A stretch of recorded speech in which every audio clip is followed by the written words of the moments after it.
Hey everybody, what is going on? Hexlex here. Got another Master Duel video for you. Coming at you with a tier list, but for hand traps. Wanted to use this as a good excuse to talk about the current hand trap meta, so to speak. Because while there is a metagame that goes on with what engines and archetypes are good, there is also a meta within which hand traps are the best to use in your decks. So we're going to be going over that today. This was requested in the comments, so it's something I was kind of thinking about doing, and when I saw the request, I was like, yeah, why not? So as always, if there's any kind of content you want to see more of in the future, always let me know in the comments below. I read pretty much every single comment that comes in, so definitely leave any suggestions you have down there below. Also, before we begin, I want to give a huge shout out to YouTube members. You get to see videos like this and every other video early as soon as I upload them, which is often a few days, sometimes up to a week in advance. So if you're interested in seeing YouTube content early, getting some exclusive YouTube videos, as well as getting your name featured at the end credits of every video, there's a join button next to subscribe down below where you can join as a YouTube member today. Alright, so, yeah, we're just gonna dive right on in. Before we begin, though, a couple of things I want to note. First, the tier rankings here. Rather than having like tier 1, tier 2, tier 3 like I do for, well, tier lists, we just have the standard S, A, B, C, D. So, what these all kind of mean to me is like, an S tier hand trap is one that I'll play in like every single deck no matter what. A tier is something that I'll go out of my way to include, but I might not always have room to fit. B tier hand traps, I think, are ones that are good in like specific decks, but not everything can play them. And then C going down into D are just hand traps that don't have quite as much impact as like S and A hand traps in the current metagame. So that's what I'm doing my bases off of here. Okay. Yeah, I think that's pretty much everything I have to say up top, so let's go right on into it, starting with Ash Blossom and Joyous Spring.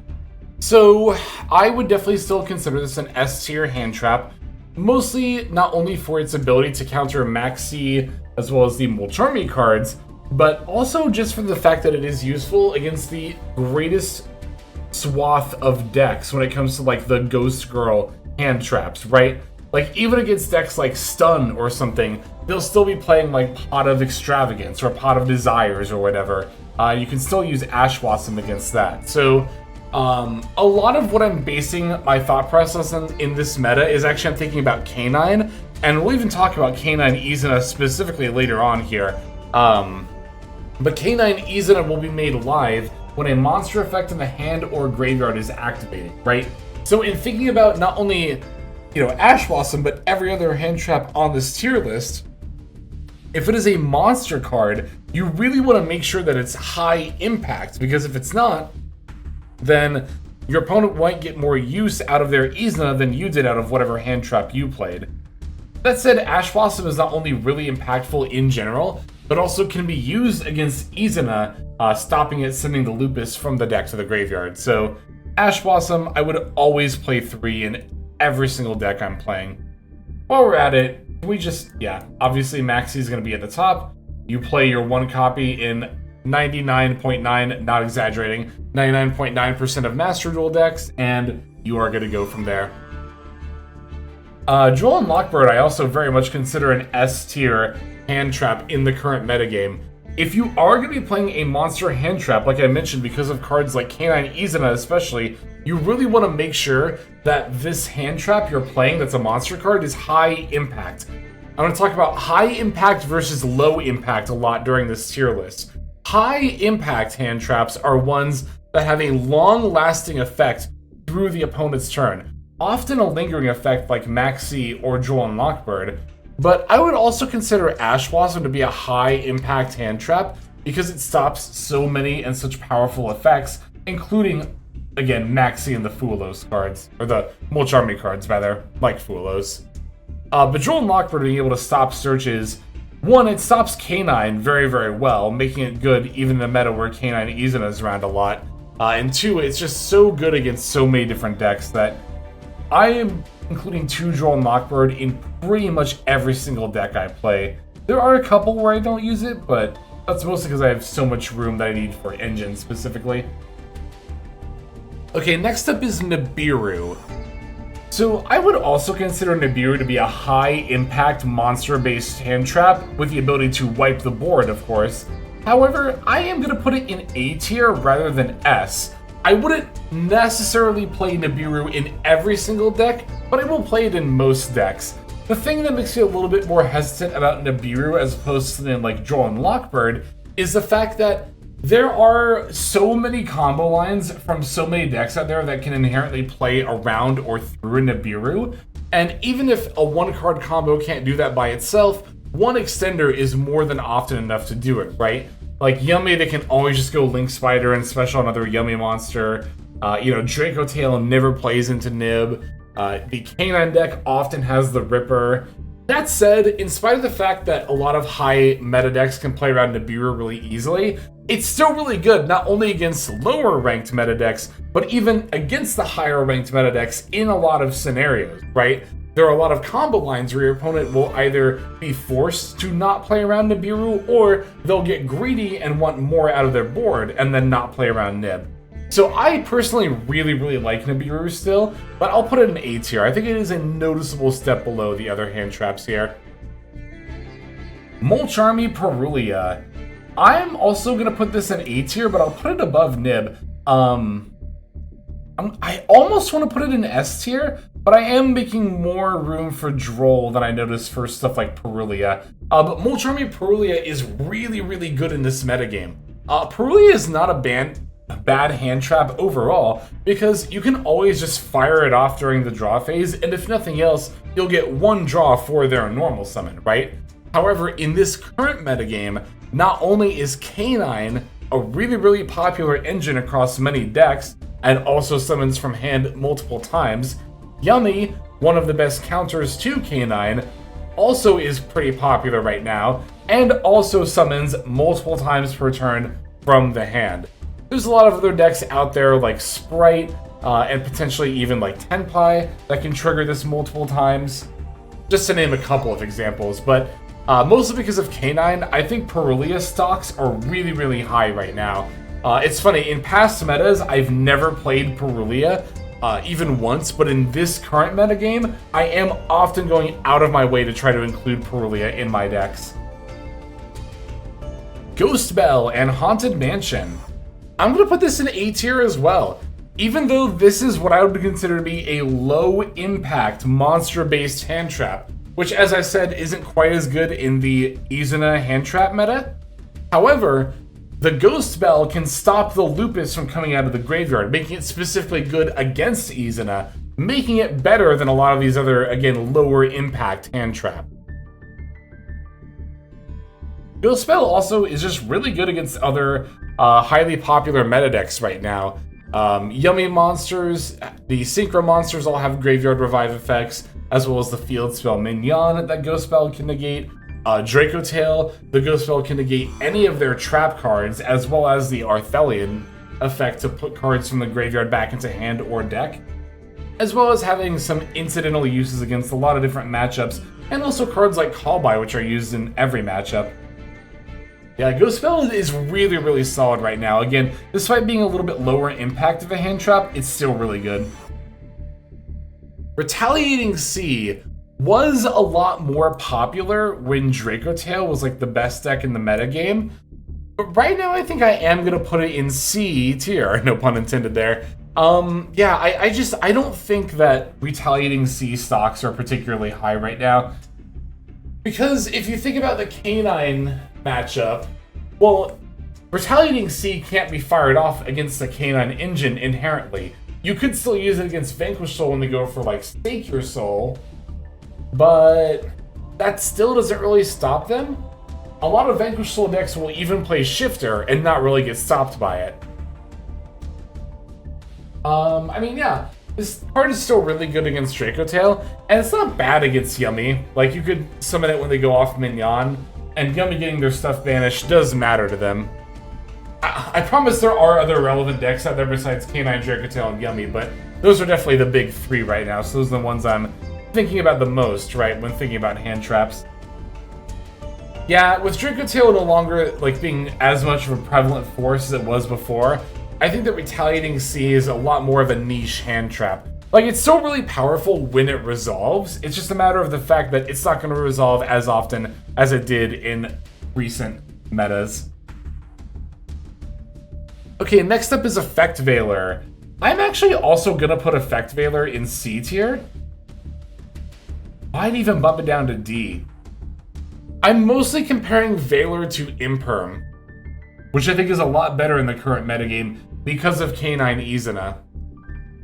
I think the only deck I would use Effect Veiler in pretty much period right now, I mean, of like the top meta decks, is probably Dracotail, specifically because Dracotail wants to see more monsters than anything else. You know what, I'll put Veiler in C tier, because Veiler is not a bad hand trap by any means. It's just mostly compared to Imperm in a meta where Izuna is everywhere. I'm not nearly as up on it. Yeah, I'll leave it down here in C tier. I think that's fine. DD Crow. I think I'm going to put this in D tier. I've seen it used in like K9 Vanquish Soul, and I get it. It's a dark monster. It can banish anything in the graveyard as opposed to something like Magnum Hunt, which can only banish light or dark monsters. There's a huge difference there. And I don't think DD Crow is bad. I don't think any of these cards are bad, by the way. I just want to throw that out there. But some are going to be better than others. And even though DD Crow has its uses over Magnum Hunt, you know what though? DD Crow can banish Lupus, which does make it pretty good against Izuna. Maybe that's enough to get bumped up to C tier for me. I think it is, actually. Yeah, we'll do it like that. Okay, Fulos is definitely going in S tier. I think it's about on par with Droll and Lockbird. I'll put it a little bit above, though. I mean, of the Molch Army cards, it's just obviously the best one. Do I need to say anything else? It's Fulos. I wouldn't necessarily jam 3 in like every single deck. And like Droll and Lockbird, there are some builds that require a lot of engine space where I don't end up playing it. But those are relatively few and far between. And unlike something like Aurelia or Nib or Bell, it's not a question of like, okay, can I include these? With Fulos, I'm more asking myself, why aren't I playing this if I'm not playing 3 copies in a deck? Yeah, it's Fulos. I'm sure you all get it. Fantastical Dragon Phantasme, I'm very comfortable putting in D tier. It's just a very, very niche hand trap. If Yummy was at full power and like dominating the meta, I think you'd see more Phantasmes because there'd be more Link summoning. And in Malice meta, you saw a decent bit of Phantasme for a little bit. But at the end of the day, Phantasme in a best of 1 format is never going to see as much play as it would in a meta with like, or in a format that's best of 3 with side decks, right? Because Phantasme is so highly specifically used against Link monsters that in order to be seen in a best of 1 meta, you would need to be seeing Link monsters a lot more than you are right now. And even then, you know, the Phantasme, it can cycle you for draws and it can negate targeting effects, but compared to some other hand traps, you know, that's relatively low impact. It's not even guaranteed to stop your opponent from actually making plays. Yeah, I think I'm comfortable putting the Phantasme down here in D tier. Red Reboot, I'm gonna put in C tier. Like about here. For pretty much all the same reasons that Retaliating C is down here. In hand traps, or in metas where you're seeing a lot of trap cards used, this is a really powerful hand trap. And, you know, when Odeon first came out, as well as Dracotail being really big, Red Reboot saw a lot of good use there. However, in the current metagame, you know, K9 VS plays like Snow Devil and that's it. Yummy only plays like Imperm if it's playing trap cards. You're just not seeing as many decks that are as reliant on their trap cards as like Dracotail is on theirs, for example. Which is why I'm going to put Red Reboot down in C tier. Song of the Dominators, I'm going to put in B tier. Remember that B is specifically for hand traps that are good, but only able to be used in certain decks. And Song of the Dominators is definitely a qualification for that. You're often going to see it in trap card based decks like Odeon or Labyrinth, because the condition if you activate it from hand is that you can't activate monster effects pretty much anywhere besides the field until the end of your opponent's next turn, I think is what it is. So yeah, it's going to cut you off from a lot of stuff, but also being a trap card and not triggering Izuna is a pretty big plus in this metagame. So again, B tier is for more specific hand traps that are good but only in certain decks, and I think Song of the Dominators absolutely qualifies for that. Okay, Gamma. This might be a little bit of a hot take to some people, but I'm going to put Gamma in A tier. And the reason I'm doing this is because Gamma is a card that I never really think to include in decks, for I think a lot of the reasons most people don't think to include it. That being, it's at 1, and you have to play a vanilla monster driver just to be able to play it. So, like, why would you play a limited hand trap that requires you to also run one vanilla monster as well? And the answer is that Gamma's just that good. Being able to negate a monster effect and destroy the monster and put multiple bodies on board is really, really impactful. And if you look at top 10 Raining Duel decks for any given season, I'm always seeing Gamma in those decks. Which tells me that people who are better at this game than I am know that this card is still really, really good. Even though I don't see this a lot on Ranked Ladder, I see it enough in the uppermost portion of Ranked Ladder that I'm going to throw in Gamma at A tier. Again, I know that might be a little bit controversial, and I totally get if people disagree, but yeah, I think I'm going to leave it there. I'm going to leave it there for now. Okay, Ghost Ogre. Where do I want to put Ghost Ogre? I'll put it in C tier above Effect Veiler. So the reason I'm putting it above Effect Veiler is because Ghost Ogre is actually quite effective against K9 Izuna, moreover Lupus. You can use Ogre when Lupus goes to activate to destroy it, and then it can't be used as an Xyz material, they can't Xyz summon. But it is at the end of the day going to be a lower impact monster based hand trap, so it's a lot like DD Crow in that regard, right? Like, these are both like low impact monster based hand traps that, while they can stop the K9 Lupus, they're still low impact enough that I wouldn't play them in the vast majority of decks. Yeah, Ogre I would really only consider in a deck that is playing a lot of off-engine. I would definitely, play pretty much all of these other hand traps, except for maybe Gamma, before I thought about including Ogre in a deck. Okay, Dominus Impulse. So, technically the Dominus cards kind of fall in this B tier of can only be used in specific decks, but I'm actually going to put Impulse in S tier specifically. I'll put it at the bottom because it can only be used in certain decks, but Impulse is, one, a really, really powerful effect in its own right of being able to stop, any effect that special summons. No other hand trap really has that specific kind of effect that it negates. And two, it's actually a trap card, which means that it won't trigger the Izuna. So I think that Impulse, there are some decks where, Sprite. Sprite is an excellent example of this. You can play so many different engines in Sprite right now, but at the end of the day, I'm not playing most of them because most of them don't let you play Dominus Impulse. And I think Dominus Impulse, the ability to play this hand trap, is better than including Melfi cards or some other engine that's outside of Dark, Fire, and Water attributes. Fiendsmith, that's the other big one. Fiendsmith and Millennium. I think those are really good in Sprite, but I think Dominus Impulse is just going to be better because it's that good of a card. Highly, highly recommend, if your deck is able to play it at all, just run a playset. It's so good. Alright, Bestial Magnum Hut. Yeah, I might put this towards the top of C tier. It's a lower impact monster-based hand trap again. It can only banish light or dark cards, so it can't hit the Lupus, and it'll just trigger the Izuna. I almost put it in B tier, because there are only so many decks that actually want to be able to play it. Or that are able to play it.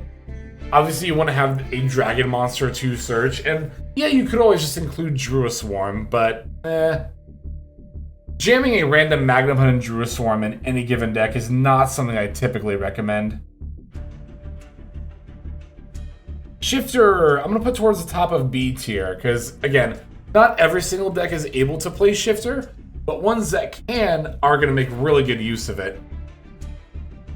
Canine Vanquish Soul is a really good example of a deck that has the ability to do most, if not all, of its combo through a Shifter, and of course, being Dark Attribute is another reason why you'd really want it. Yeah, it's Shifter. I feel like it's really self-explanatory in that regard. Imperm. Definitely an S tier hand trap. Even though the effect of only negating one monster effect on the field is honestly pretty low impact, I think that Imperm being a trap card is so important in this meta, as always because of the Canine Izuna, which is prevalent not only in Canine engines, but in a lot of other decks that are just playing the Izuna Lupus and a couple of rank 5s as well. I think Imperm is always hovering around S, if not upper A tier. Like, Imperm is always going to be a good hand trap. But in this meta especially, I think it is really, really good. Dominus Purge, I am also going to put towards the bottom of S tier. For a lot of the same reasons as Impulse, but not quite all of them. Purge, a lot of things that are true of Impulse are true of Purge.